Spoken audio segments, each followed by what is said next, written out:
Question number 25.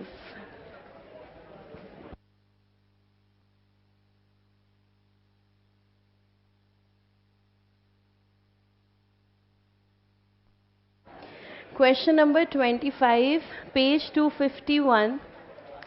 पूरे 10 minute हैं आपके पास, 10 मिनट। क्वेश्चन पढ़िए, एडजस्टमेंट मार्क कीजिए, फॉर्मेट बनाइए। 10 कीमती मिनट, तीनों काम करने हैं 10 मिनट में।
हाँ जी, 5 मिनट हो गए हैं और 5 मिनट में हम क्वेश्चन स्टार्ट करेंगे। तो आपके पास और 5 मिनट हैं। क्वेश्चन पढ़ लीजिए, एडजस्टमेंट मार्क कर लीजिए।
हाँ जी, करें स्टार्ट।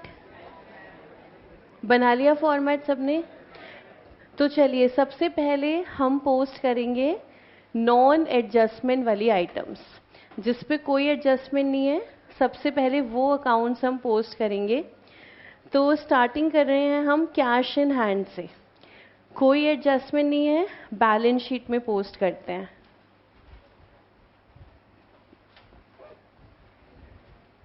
Cash in hand. इस बार हम लाइंस नहीं छोड़ रहे। Cash in hand 14,000। Last time हमने लाइन छोड़ के कोशिश की थी, तो उसमें फिर आप लोगों ने बताया ब्रेक में कि मैम बीच में तो हमारी इतनी लाइंस छूट गई। आपका जो अंदाज़ा था उसमें कुछ नहीं छूटा, हमारे अंदाजे में तो बीच में सारी बैलेंस शीट बीच बीच में खाली आ रही है। तो इसमें क्या होता है कि हमारे मार्क्स डिडक्ट नहीं होते। बैलेंस शीट का कोई ऐसा पैटर्न नहीं है कि आपको ऐसे ही बनानी है, तो हमारे मार्क्स डिडक्ट नहीं होते, तो इसलिए हमें ज़रूरत नहीं है लाइन छोड़ने की। हम तो कोशिश करते हैं कि जितना फॉर्मेट फॉलो हो जाए उतना बढ़िया। लेकिन अगर ये दिक्कत आ रही है, स्पेस का अंदाज़ा नहीं लग रहा, कोई बात नहीं, कोई रिक्वायरमेंट नहीं है, आप सीधा 1 बाय 1 लिखते जाओ। तो सबसे पहले कैश इन हैंड 14,000, फिर हमारे पास है cash at bank, no adjustment, balance sheet में डाल देते हैं।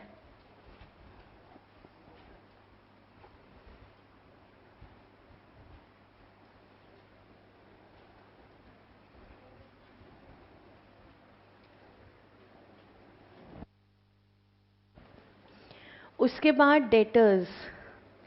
डेटर्स पे एडजस्टमेंट है, तो हम पोस्ट करते हैं ओपनिंग स्टॉक।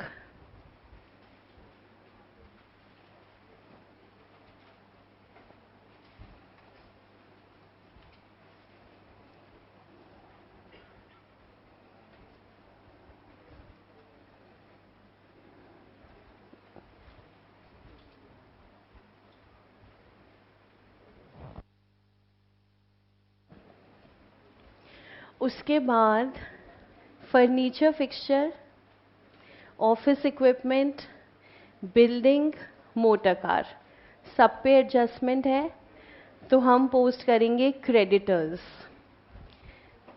क्रेडिटर्स पर इस बार कोई एडजस्टमेंट नहीं है।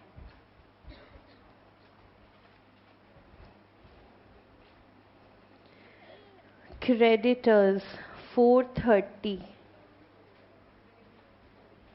यहाँ पर मैंने कुछ लाइन छोड़ी हैं, यहाँ पर तो आप अंदाज़ा ले सकते हो। पहले कैपिटल आना है, फिर ड्राइंग्स आना है, नेट प्रॉफिट आना है, उसके बाद बस हमने लिख दिया क्रेडिटर्स 430।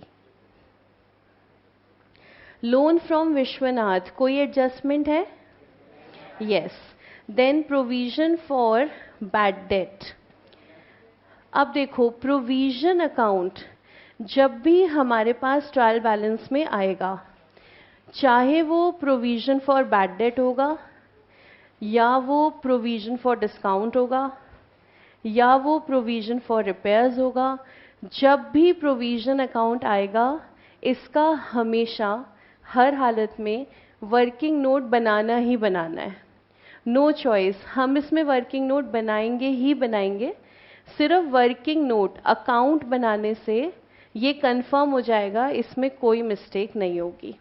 तो प्रोविजन को हम सीधा वर्किंग नोट में ले जा रहे हैं, वर्किंग नोट नंबर 1, और हम बना रहे हैं provision for bad debt account.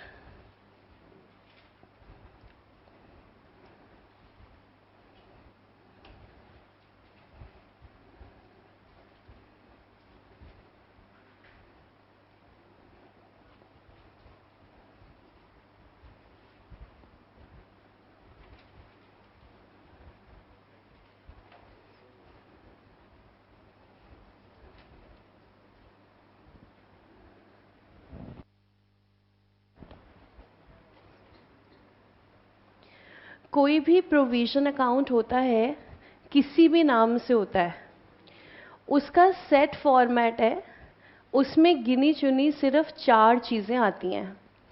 सबसे पहले तो बैलेंसेस की बात करते हैं।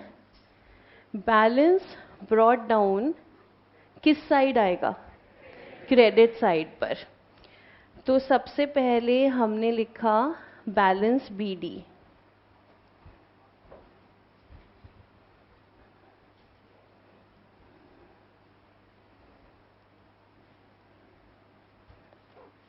तो सीडी आ जाएगा क्रेडिट साइड पर।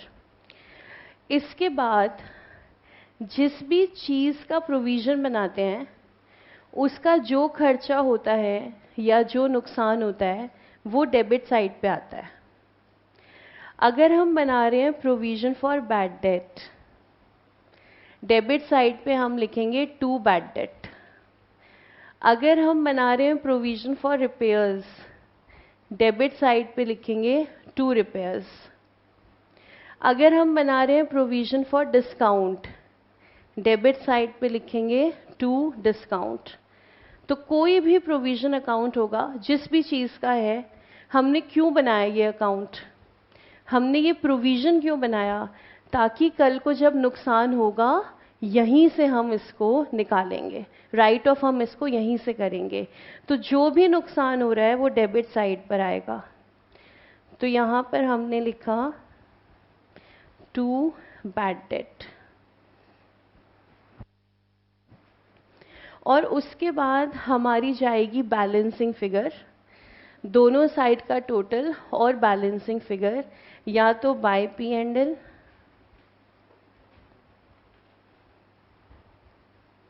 या फिर टू पी एंड एल।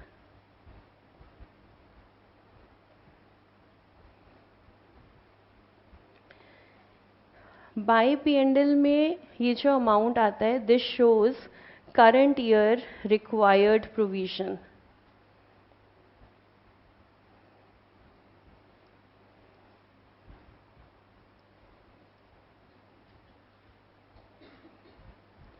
ये कैलकुलेशन अकाउंट हमें अपने आप करके देता है, लेकिन ये अमाउंट कौन सा निकल रहा है? जितना इस साल का हमें प्रोविजन बनाने की ज़रूरत है। अगर ये बैलेंसिंग फिगर टू साइड पर आ रही है, इट मीन्स आपने प्रोविजन ज़्यादा बना रखा है, हटाने की ज़रूरत है, इतना अमाउंट नहीं चाहिए हमें। तो to P and L means provision हटाना, by P and L means provision create करना। तो ये प्रोविजन अकाउंट का बेस है, इसको हमेशा के लिए समझ लो। कोई भी प्रोविजन अकाउंट हो उसमें यही सब आना है, इसके अलावा कुछ नहीं आना। दोनों balances, actual loss and difference कहाँ चला जाएगा? पी एंड एल अकाउंट में। अभी हम लास्ट क्लास में सीए इंटर की क्लास में हमें क्वेश्चन कर रहे थे, वहां पर एक नया प्रोविजन आया, प्रोविजन फॉर मैनेजर्स कमीशन। तो बच्चे कहते मैम इसमें क्या करें? मैंने कहा वही प्रोविजन का बेस लगाओ, जो प्रोविजन अकाउंट में होगा वही होगा। तो अगर इसका नाम प्रोविजन फॉर मैनेजर्स कमीशन भी है तो क्या होगा उसमें? Balance brought down, balance carried down to manager's commission by P and L to P and L. तो इससे क्या होगा? क्वेश्चन में कोई भी प्रोविजन आ जाए, आपको घबराना नहीं है, आपको पता है इस अकाउंट में यही चीज़ें आती हैं। अब हमारे पास जो ट्रायल बैलेंस का अमाउंट है, that is balance brought down, तो वो हम पोस्ट कर देते हैं। हमारे पास बैलेंस आ रहा है 30,000।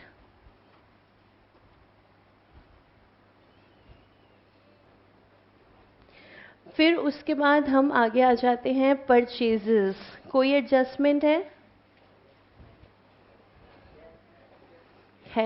परचेज रिटर्न कोई एडजस्टमेंट नहीं, तो ट्रेडिंग में चलते हैं।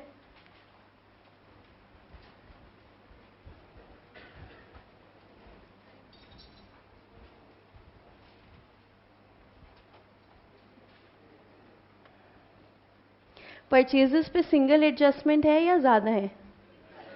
सिंगल है, तो एक लाइन का गैप देके less purchase returns.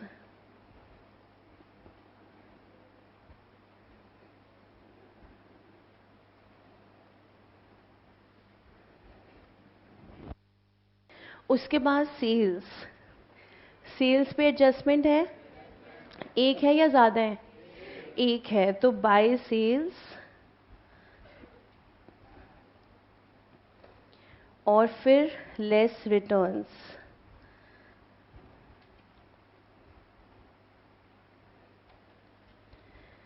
Sales return पे भी कोई एडजस्टमेंट है? नहीं, तो ये हमने पोस्ट कर दिया 42।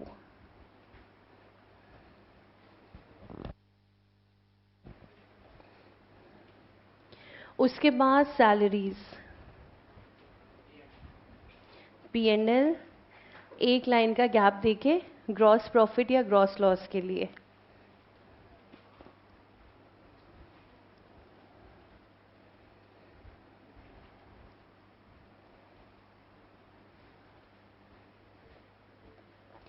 रेंट फॉर गोडाउन एडजस्टमेंट है, इंटरेस्ट ऑन लोन एडजस्टमेंट है, तो हम पोस्ट कर रहे हैं रेट्स एंड टैक्सेस।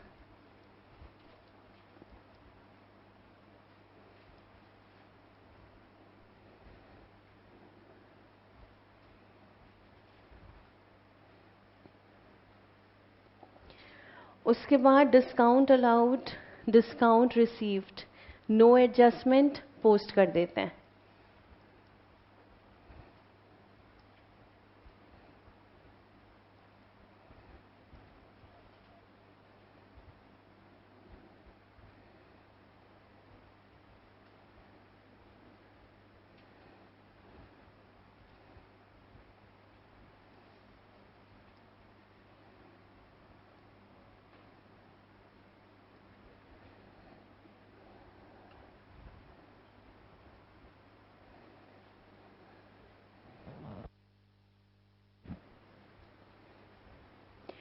उसके बाद फ्रेट ऑन परचेजेस, कोई एडजस्टमेंट तो नहीं है, पर ये जाएगा कहाँ पर? ये जाएगा ट्रेडिंग में। फ्रेट ऑन परचेज लिखा है इसलिए ट्रेडिंग पर आ जाएंगे हम।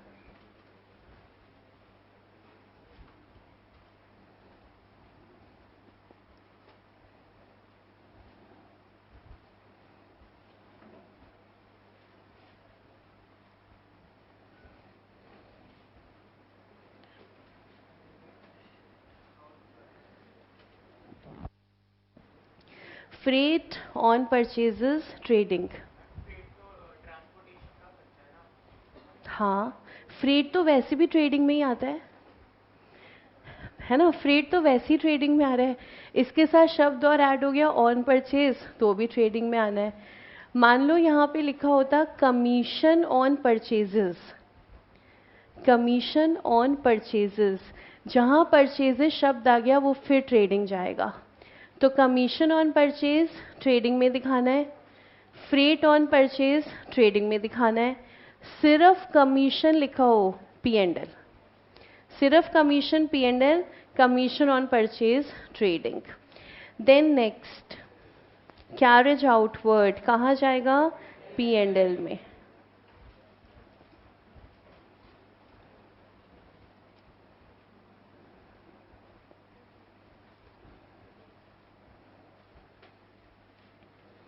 $20,000। ड्राइंग्स पे एडजस्टमेंट है। आगे आते हैं printing and stationery.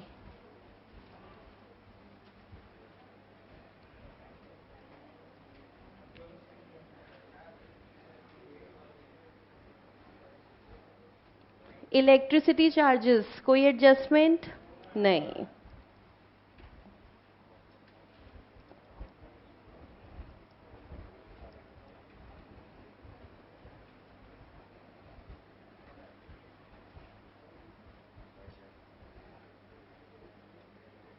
Insurance premium, yes, there is an adjustment. General office expenses,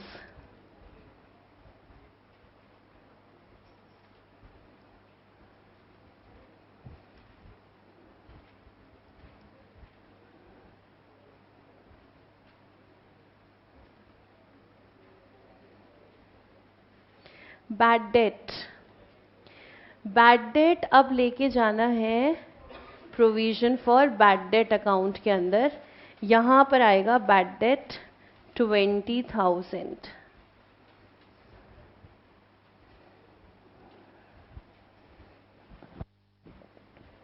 अब देखो ये जो बैड डेट है 20,000, अगर प्रोविजन अकाउंट है अवेलेबल तो हम इसी में दिखाएंगे। अगर हमने प्रोविजन अकाउंट नहीं बनाया होता तो हम इसको लेके जाते पी एंड एल में। So first accounting treatment is this. अगर आपने प्रोविजन अकाउंट बनाया है बैड डेट वहीं जाएंगे, अगर नहीं बनाया तो फिर पी एंड एल में जाएंगे। सेकेंड ट्रीटमेंट, क्या ये बैड डेट डेटर के अमाउंट में से माइनस होंगे?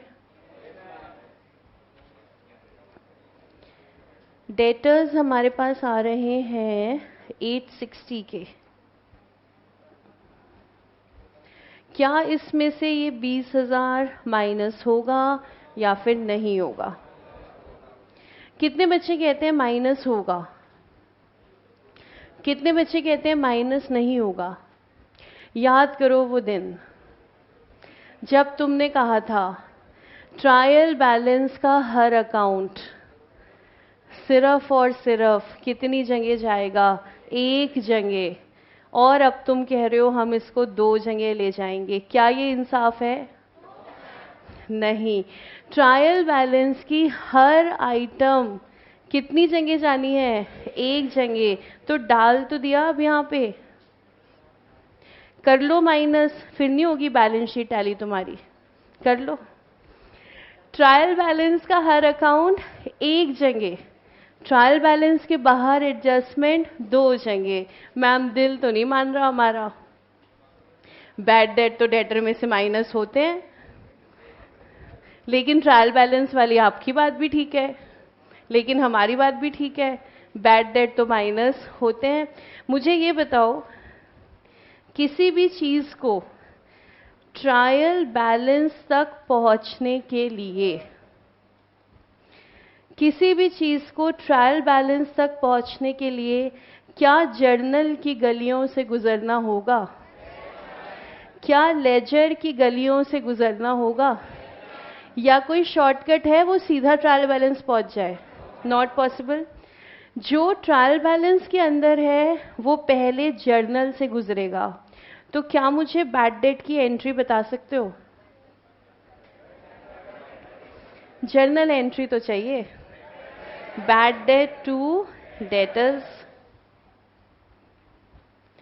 अगर ये बैड डेट ट्रायल बैलेंस में है, मतलब इसका बैड डेट अकाउंट बना है, मतलब ये जर्नल में आया है। जर्नल एंट्री क्या है? Bad debt to debtor. तो क्या ये डेटर में से माइनस हो चुके हैं कि नहीं? हो चुके हैं ना। आपने जर्नल एंट्री बना दी टू डेटर्स, तो ये तो माइनस हो चुके। अब जो गलती से तुमने दोबारा कर दिया तो ये तो डबल डबल माइनस हो जाएंगे। इसीलिए mostly bad debt trial balance के बाहर मिलते हैं। तो हमें उसको एडजस्ट करना है तो हम दोनों जगह लेके जाते हैं। लेकिन अगर ट्रायल बैलेंस के अंदर हैं, means bad debt to debtor की गली से गुजर कर आए हैं ये, इसका मतलब डेटर्स में से माइनस हो चुका है।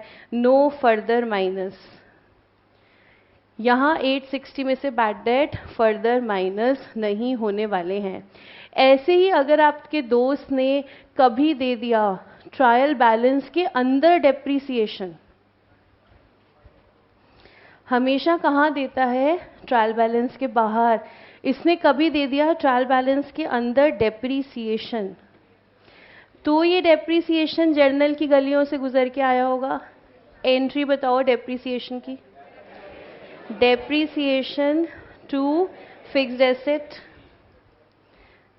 इसका मतलब फिक्स्ड एसेट में से माइनस हो चुका है। तो अगर डेप्रीसिएशन ट्रायल बैलेंस के अंदर है तो सिर्फ एक ही जगह लेके जाओगे, कहां पे? पी एंड एल में। तो ये बैड डेट सिर्फ एक जगह जाएंगे, प्रोविजन में डाल दिया हमने 20,000। आगे आते हैं बैंक चार्जेस। कहां ले जाएं? P and L. जो भी खर्चा है आपका पी एंड एल जाएगा। बैंक चार्जेस एसेट तो नहीं लग रहे ना, या तो एसेट है या तो खर्चा है। तो खर्चा है, पी एंड एल ले जाते हैं। To bank charges 16,000।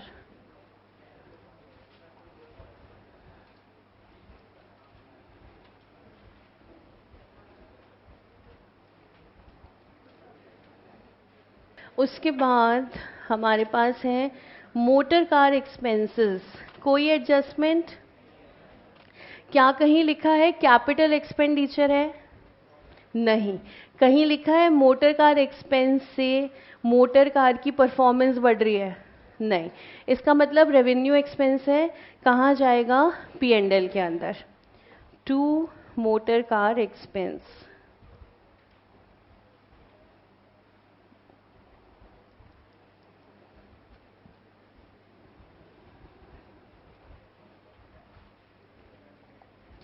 और लास्ट में हमारा कैपिटल अकाउंट।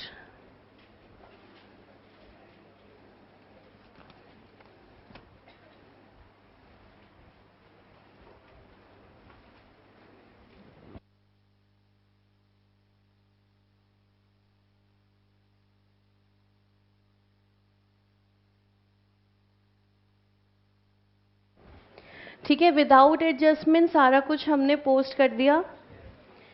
अब हम आते हैं दिल दहलाने वाली चीज़ों पर। First adjustment, depreciate the assets. इस पर लास्ट में आएंगे, पहले एसेट्स देख तो लें करना क्या क्या है उसके अंदर। सेकेंड एडजस्टमेंट पे आते हैं। One steel table purchased during the year and was sold for the same price, but the sale proceeds were wrongly credited to sales account। तो हमने एक स्टील टेबल खरीदी है 14,000 की। पहले तो देखो हमारे पास ना एसेट्स कौन कौन से हैं। एसेट्स की कैटेगरी क्या क्या आ रही है हमारे पास?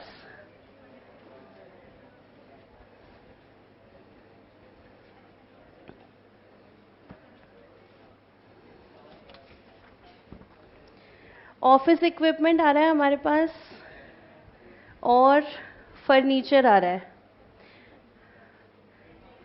बिल्डिंग मोटर कार, मतलब बिल्डिंग मोटर कार तो इससे अलग हो गए। स्टील टेबल को कहाँ डालना है? फर्नीचर के office equipment, furniture. Steel table हमने खरीदी, ये फर्नीचर का हिस्सा है। It was sold for the same price. 14 में खरीदी, 14 में बेच दी, लेकिन सेल हमने कहाँ दिखा दी? सेल्स अकाउंट में। तो ये तो आसान है एडजस्टमेंट। क्या करें इसका? सेल्स में से माइनस कर देते हैं, सेल में नहीं दिखानी चाहिए थी। और दूसरा इम्पैक्ट, फर्नीचर में से माइनस कर देते हैं क्योंकि फर्नीचर बिक गया 14,000 का। तो दिखा देते हैं दोनों एडजस्टमेंट। पहले सेल्स,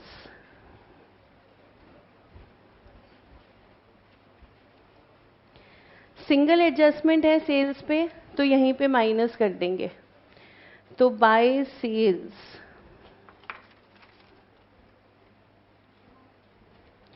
23 लाख।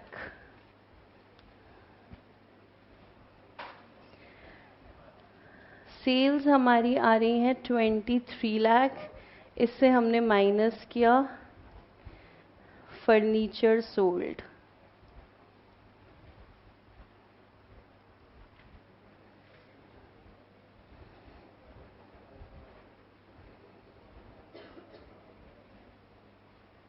$14,000।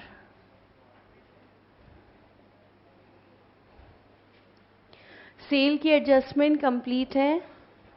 आउटर कॉलम में अमाउंट ले जाते हैं। 22,44,000। उसके बाद फर्नीचर वर्किंग नोट पे आएंगे, क्योंकि डेप्रिसिएशन भी लगाना है ना फर्नीचर पे। तो वर्किंग नोट में जाते हैं।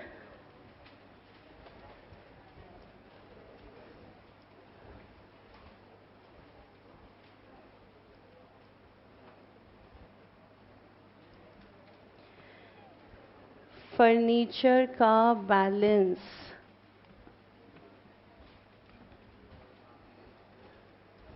कितना? बैलेंस आ रहा है फर्नीचर 2 लाख। अच्छा, 2,14,000। इसमें से माइनस कर देते हैं फर्नीचर सोल्ड।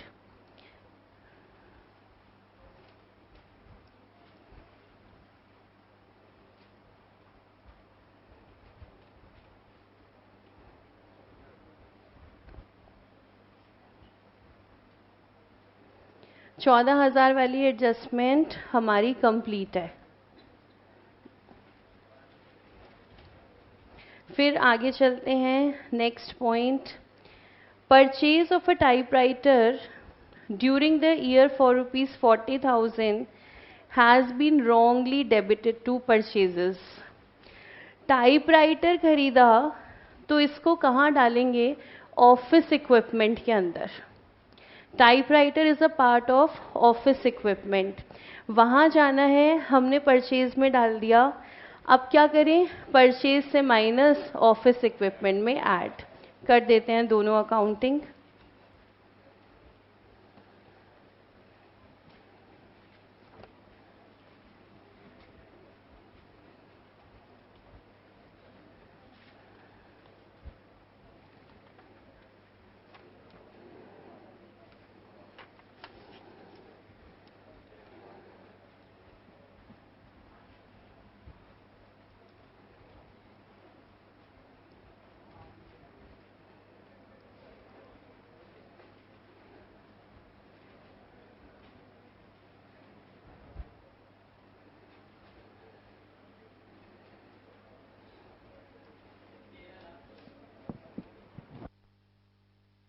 कितना अमाउंट?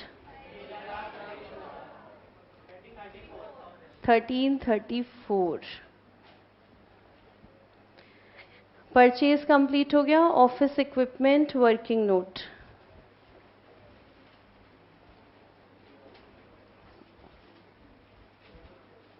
फर्नीचर में सिर्फ डेप्रिसिएशन ही आना है तो एक दो लाइन काफ़ी है, उसके बाद ऑफिस इक्विपमेंट। और कोई एडजस्टमेंट नहीं है ना फर्नीचर पे? नहीं, तो सिर्फ दो लाइन सफिशिएंट है। फिर हम बना लेते हैं ऑफिस इक्विपमेंट।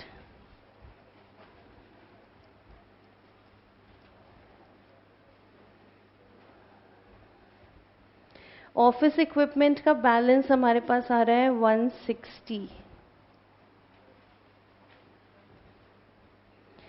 इसमें ऐड कर देते हैं टाइपराइटर।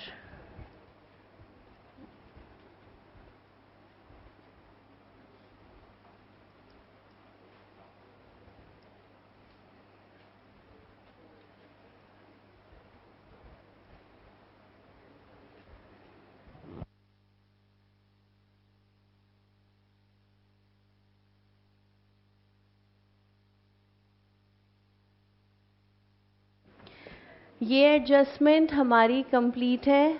फिर आगे चलते हैं। Value of stock at the close of the year was 440। इसमें कुछ करना नहीं है, पोस्ट कर देते हैं दोनों तरफ, balance sheet and trading.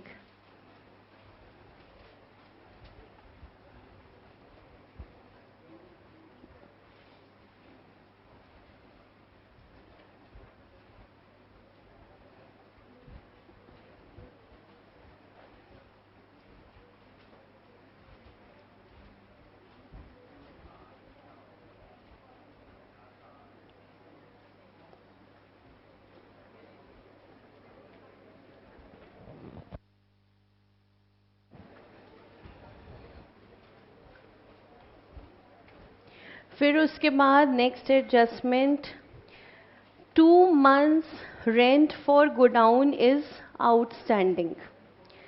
Godown rent क्या हमारे पास पीएनडल में है? यस, पीएनडल नहीं, ट्रायल बैलेंस। गोडाउन रेंट ऊपर है, ये रहा। तुम्हारा भी ठीक है, ऊपर नीचे बस। Rent for godown 55,000। 55,000 जो हमारे पास ट्रायल बैलेंस के अंदर आ रहा है, अगर अभी 2 months का आउटस्टैंडिंग है तो क्या हम कह सकते हैं ये 55,000 की पेमेंट 10 months की होगी? 2 महीने का तो आउटस्टैंडिंग है, 10 महीने का 55,000 है, तो 1 महीने का 5500, तो 2 महीने का 11,000, मतलब 11,000 इज आउटस्टैंडिंग रेंट। तो 11,000 आउटस्टैंडिंग बैलेंस शीट में गया, और पी&एल में कितना 66, 55 ये 10 मंथ्स का प्लस 11 2 मंथ्स का। तो वर्किंग नोट में एक बार डिटेल डाल देते हैं गोडाउन रेंट की।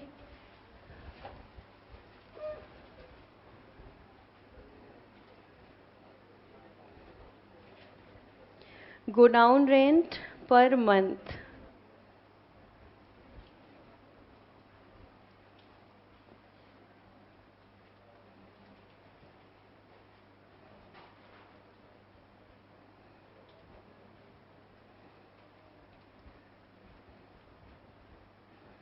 इसलिए आउटस्टैंडिंग रेंट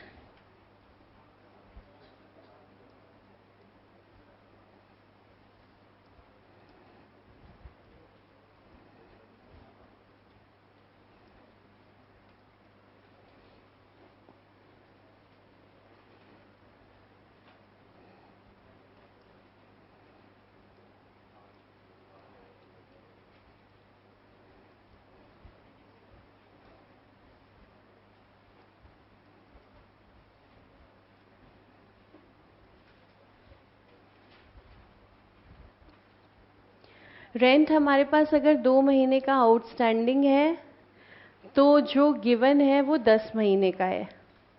10 महीने का 55,000 है, तो 1 महीने का 5500। 2 महीने का आउटस्टैंडिंग है, तो आउटस्टैंडिंग हो गया 11,000। पी&एल में पूरे साल का जाएगा, चाहे पे करो चाहे आउटस्टैंडिंग है। तो रेंट फॉर द ईयर 66,000 ये पी&एल में जाएगा, और बैलेंस शीट में आउटस्टैंडिंग रेंट 11,000, दोनों अमाउंट डाल देते हैं।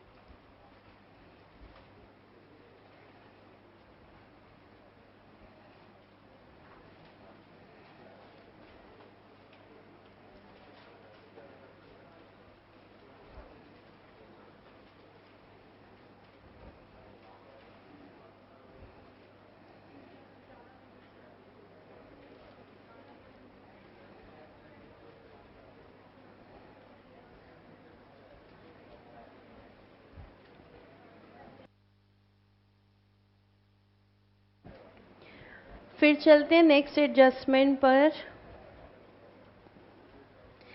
Interest on loan from Vishwanath is payable eight 12%। Loan was taken on 1 मई, यानी कि कितने महीने का इंटरेस्ट लगेगा 11 महीने का। अप्रैल टू मार्च हमारा ईयर चल रहा है, 1 मई को हमने लोन लिया है, तो इंटरेस्ट ऑन लोन हम पे करेंगे 11 महीने के लिए। देखते हैं अमाउंट कितना आएगा इंटरेस्ट ऑन लोन का। 33,000।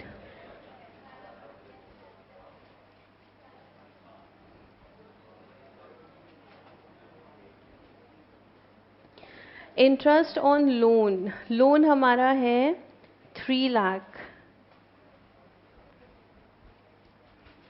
रेट ऑफ इंटरेस्ट 12%, 11 महीने के लिए।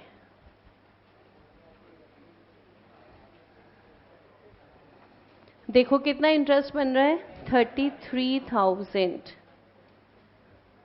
Yearly interest. अब देखिए इंटरेस्ट पेड कितना है। Interest paid is 27,000। So outstanding interest 6,000।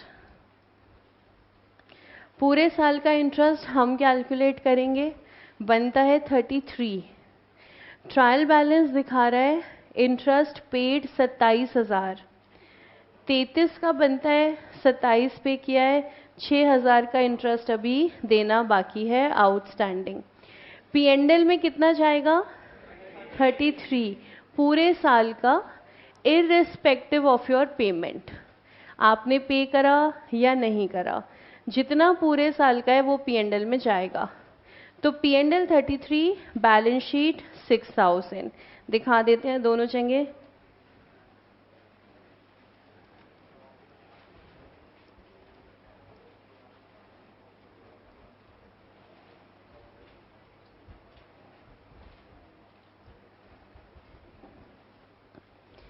P&L में पूरा 33,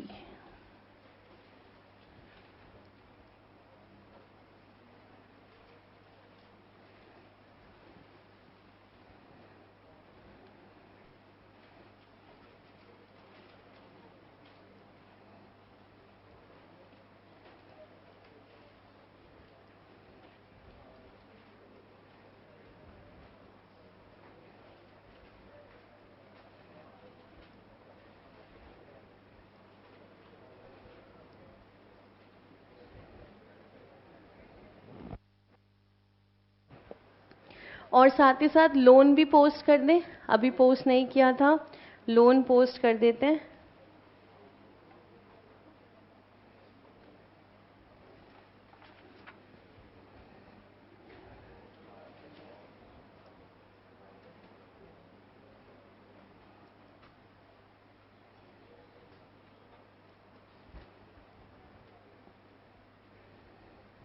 फिर देखिए next adjustment, provision for bad debts is to be maintained at 5% of debtors. Debtors पे क्या कोई एडजस्टमेंट आई है हमारे पास? कोई एडजस्टमेंट नहीं आ रही है डेटर्स पर, यानी कि डेटर्स का हमारे पास जो बैलेंस आ रहा है 860, दैट इज द क्लोजिंग। इस पर फर्दर कोई एडजस्टमेंट नहीं है, तो हम चलते हैं हमारे प्रोविजन अकाउंट के अंदर। जो प्रोविजन आपको बनाना है साल के एंड में जो दिखना चाहिए, that is balance CD, that is not P&L। जो आपको इस साल के अंत में प्रोविजन चाहिए वो है बैलेंस CD। किस रेट पे प्रोविजन चाहिए हमें? 5%। किसका बनाएंगे? 860 का, क्लोजिंग डेटर्स का। तो हमें रेट प्रोविजन का 5% किस पर लगाना है? क्लोजिंग डेटर्स पर, 860 पर।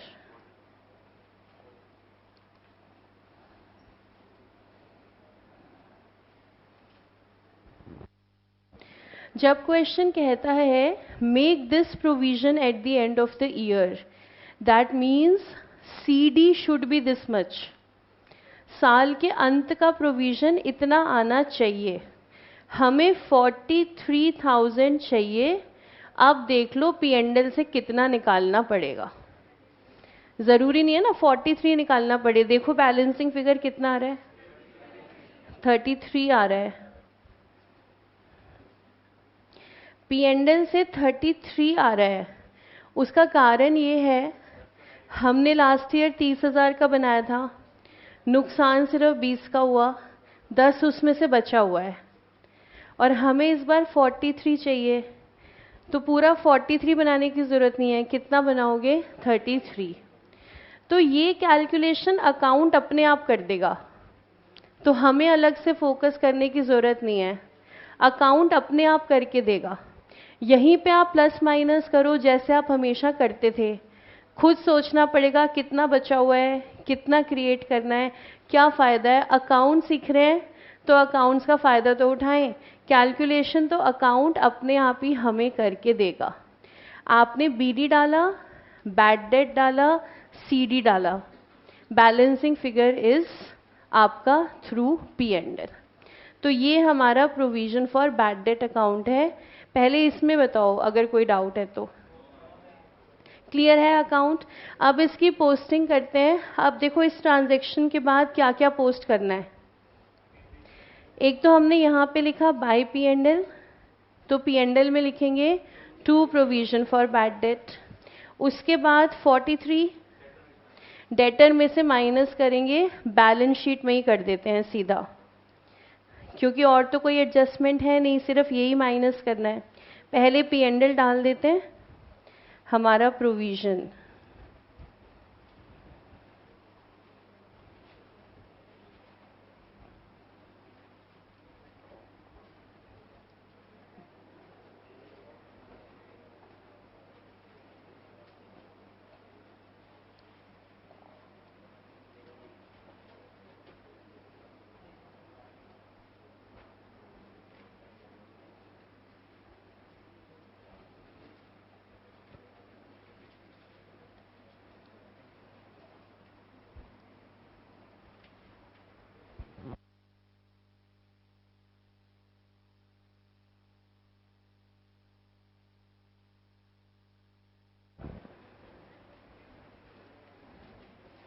बैलेंस शीट में डेटर्स इनर कॉलम में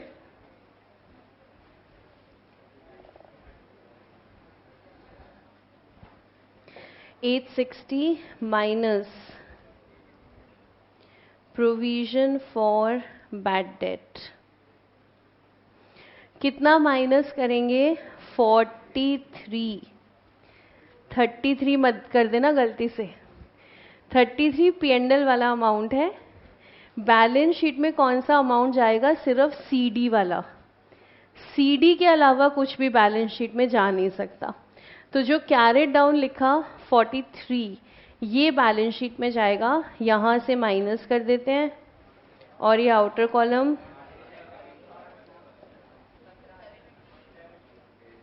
8,17,000। देखो डेटर्स की adjustment,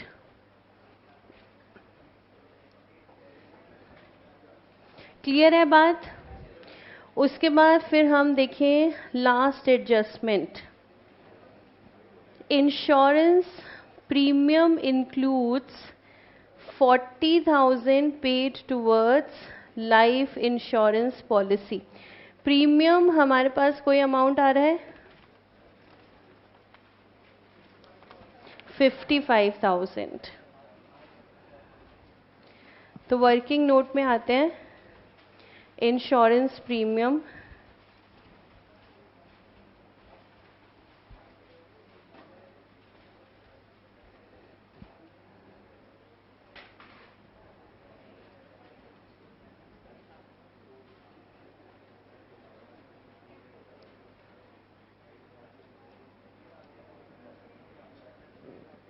insurance premium 55,000।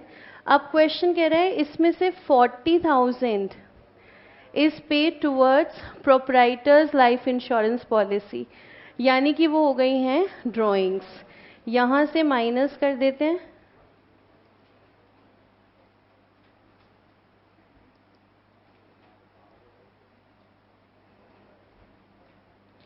Less drawings 40,000, और 2-3 लाइन छोड़ के ड्राइंग्स का वर्किंग नोट। चाहो तो बैलेंस शीट में भी कर सकते हो, क्योंकि वहां पर हम करेंगे प्लस माइनस। ड्राइंग्स का अमाउंट आपका आ रहा है 120।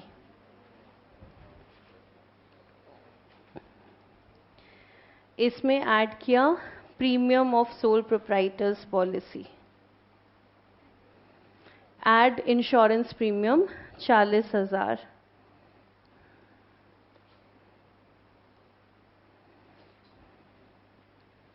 तो हमने कहा आपने इसको बिजनेस के खर्चे में दिखाया है, बिजनेस का खर्चा ये नहीं है।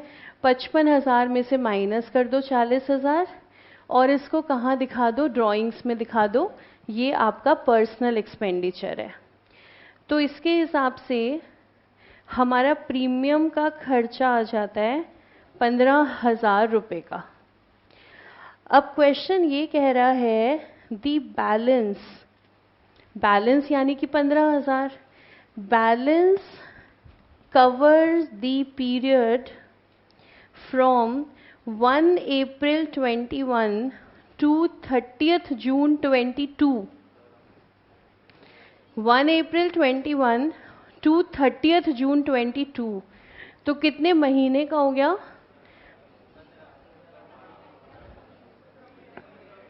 1 अप्रैल 21 टू 30th जून 22, कितने महीने हुए? 12 कैसे निकाल रहे हो?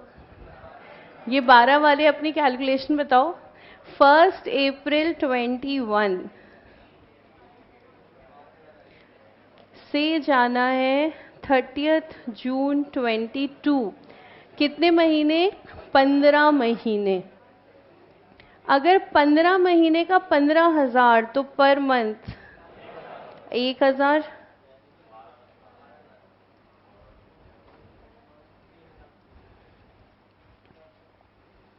Per month insurance premium 1,000। साल कहाँ पे खत्म हो रहा है? 31 मार्च। तो साल का कितना रहेगा? 12,000। हमने कितना दे दिया? 15,000, यानी कि प्रीपेड।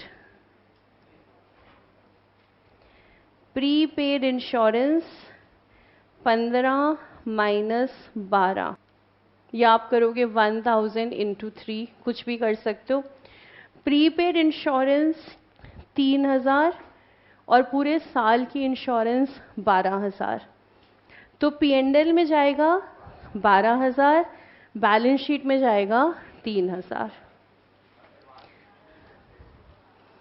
प्रीपेड ही लिखते हैं इसको, या फिर लिखोगे प्रीमियम पेड इन एडवांस। तो एडवांस प्रीमियम नहीं लिखना, या तो प्रीपेड या फिर पेड इन एडवांस। तो पोस्ट कर देते हैं दोनों जगह।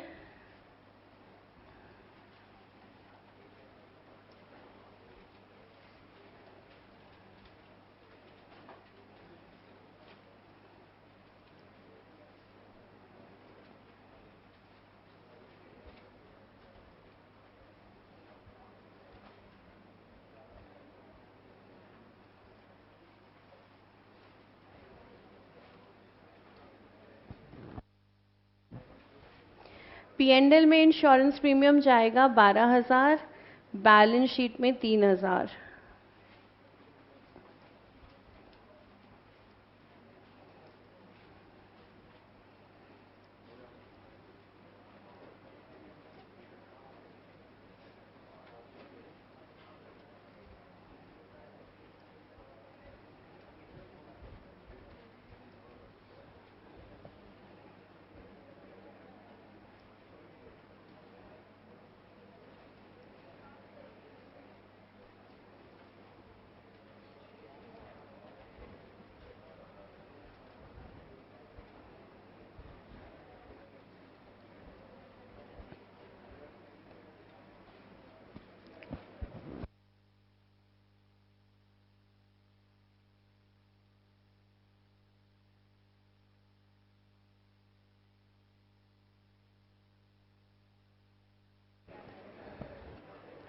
देखो हो गया यहाँ तक। अगर ये हो गया तो फर्स्ट एडजस्टमेंट अब कर लेते हैं। सारे एसेट्स पर डेप्रिसिएशन लगाना है। तो हमारा फर्नीचर वर्किंग नोट नंबर 2 है, डेप्रिसिएशन लगाते हैं इस पे।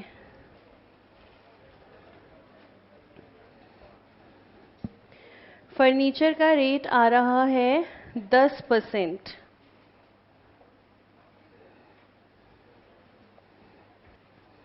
2 लाख पे लगा देते हैं 10%, 20,000।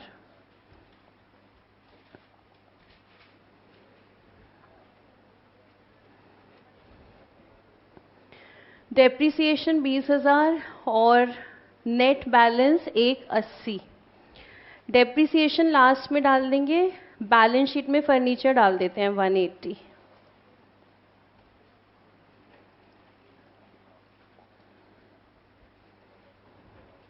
फर्नीचर ही नाम है या कुछ और आ रहा है?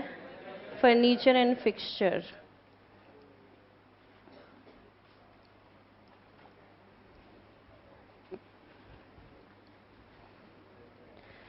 तो सबसे पहले फर्नीचर हमने डाल दिया net balance 180, working note number 2।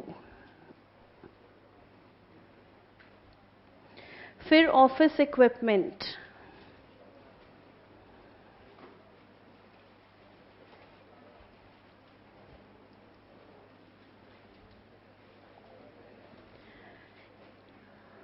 %।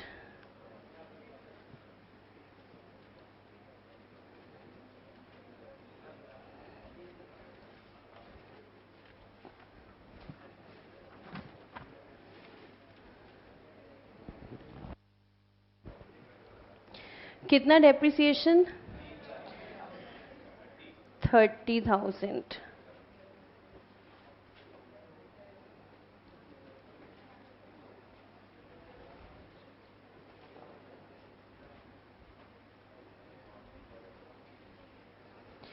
तो टाइपराइटर यानी कि office equipment net balance sheet में डाल देते हैं।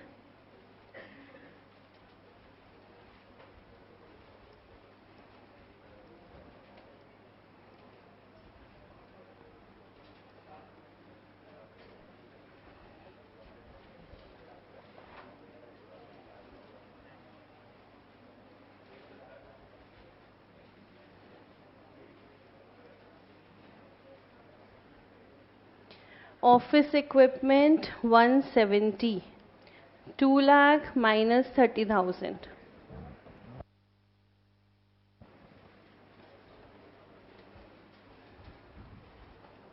अब देखो फर्नीचर सेल और टाइपराइटर परचेज दोनों की डेट नहीं है क्वेश्चन में, तो हम क्या मानेंगे? हम नहीं मान रहे 6 मंथ्स, हमारे पास खूब कैलकुलेशन है यहाँ ऑलरेडी। हम क्या मानने वाले हैं? सेल हम मानेंगे फर्स्ट को, बिगिनिंग ऑफ ईयर, तो कोई डेप्रिसिएशन नहीं लगाना। और परचेज कब मानेंगे? तुमने डेप्शन लगाया या 2 लाख पे लगाया ना, तो क्या प्रिजम्पशन माने? Beginning of the year. हमने दोनों ही क्या मान लिया? Beginning of the year. अब एक 6 मंथ्स, एक बिगिनिंग, एक एंड क्यों करेंगे? दोनों सेम कर लेते हैं। परचेज मान लिया बिगिनिंग में, अभी लास्ट में नोट लिखेंगे इसका। परचेज बिगिनिंग में मान लिया तो 40,000 पे भी पूरे साल की डेप्रिसिएशन लगा दी। सेल बिगिनिंग में मान लिया तो 14,000 पे डेप्रिसिएशन नहीं लगाई, सीधा हमने 2 लाख पे लगा दिया 10%। ठीक है, क्लियर? यहां तक ठीक है। अब आगे आ जाएं, और कौन कौन से एसेट हैं हमारे पास? बिल्डिंग। बिल्डिंग पे एक ही एडजस्टमेंट है, सीधा बैलेंस शीट चलते हैं। सिर्फ डेप्रिसिएशन माइनस करना है, यहीं पे कर देंगे।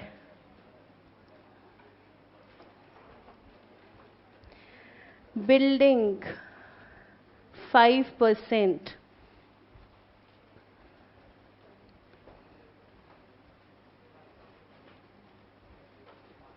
6 लाख। बिल्डिंग हमारी आ रही है 6 लाख की, माइनस कर देते हैं डेप्रिसिएशन।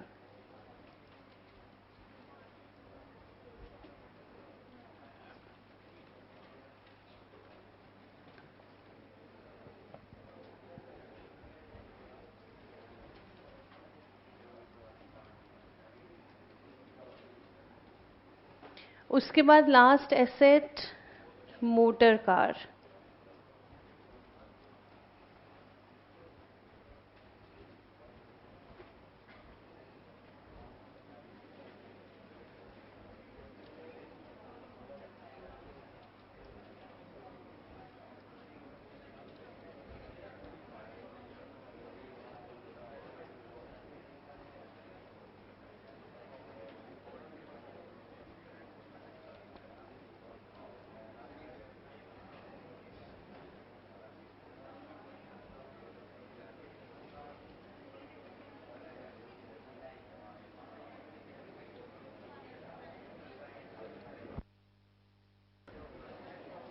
हाँ जी, डन।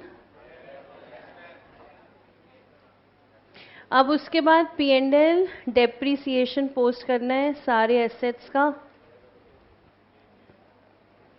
अब आपके P&L में जगह है तो 1-1 करके, और जगह नहीं है तो वर्किंग नोट। वर्किंग नोट में सबका कैलकुलेशन करके फिर P&L में पोस्ट कर दो। तो अगर P&L में एक ही लाइन बची है तो वर्किंग नोट में प्लस कर दो, P&L में जगह है तो P&L में ही दिखा दो। तो मेरे पास तो जगह है। क्या कह रहे हो? क्यों अनलिमिटेड क्यों है? मैंने भी तो बैलेंस शीट बनाई है, इतनी जगह बचती मेरे पास। ठीक है, पर अब मेरे पास है जगह, तुम्हारे पास भी है, वर्किंग नोट में है, वहां दिखा दो। टू डेप्रिसिएशन सारे एसेट्स पर 1 by 1। बिल्डिंग 30,000।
एक लाख 20,000 की हमारी depreciation.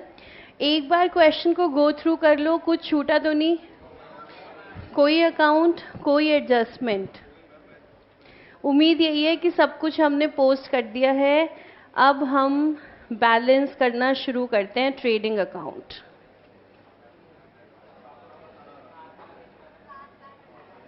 Gross profit, gross profit आप बता रहे हो 7,18,000।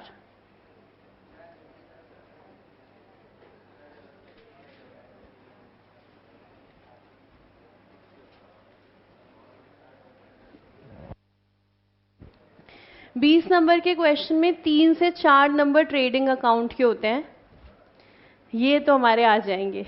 जीपी तो हमारा पक्का निकल जाएगा। जीपी 718 देख लो, चेक कर लो सब, फिर देखते हैं नेट प्रॉफिट।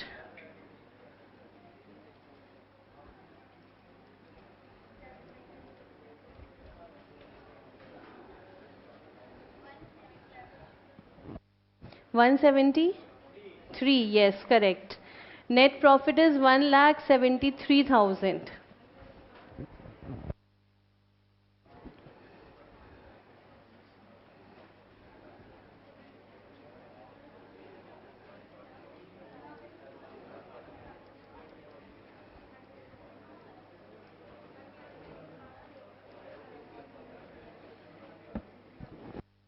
देखिए 173 आ रहा है या नहीं। अगर आपका नहीं आ रहा है तो आपका जो आंसर आ रहा है उसमें से 173 माइनस करो। आपका जो आंसर आ रहा है उसमें से 173 माइनस करो, डिफरेंस अमाउंट की ट्रांजैक्शन ढूंढो, उसी की पोस्टिंग में गड़बड़ हुई होगी। तो फिर चेक कर लो, आ जाएगा 173।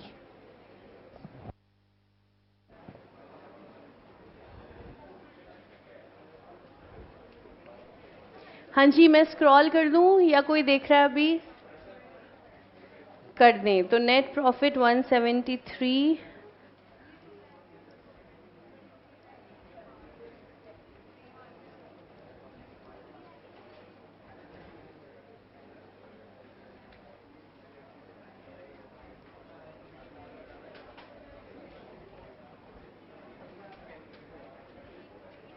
देखिए बैलेंस शीट टैली हो रही है, हो रही है, मतलब होती है बैलेंस शीट टैली, है ना? मतलब बैलेंस शीट टैली तो होती है। तो कितना अमाउंट आ रहा है? 23,80,000।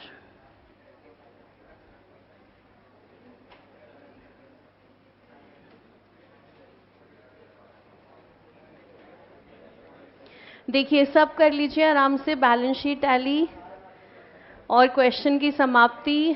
फिर से देख लो, कोई डाउट है तो पूछ लो।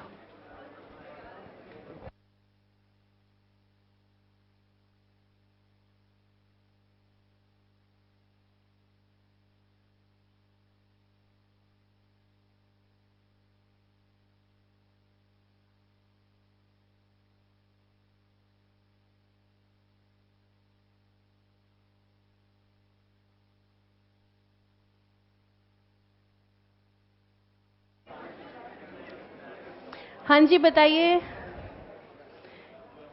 समाप्ति चल रही है अभी। किसी को कोई डाउट? कोई तो डाउट पूछ लो। कोई डाउट नहीं है? बहुत इंटेलिजेंट क्लास है, ठीक है, वेरी गुड।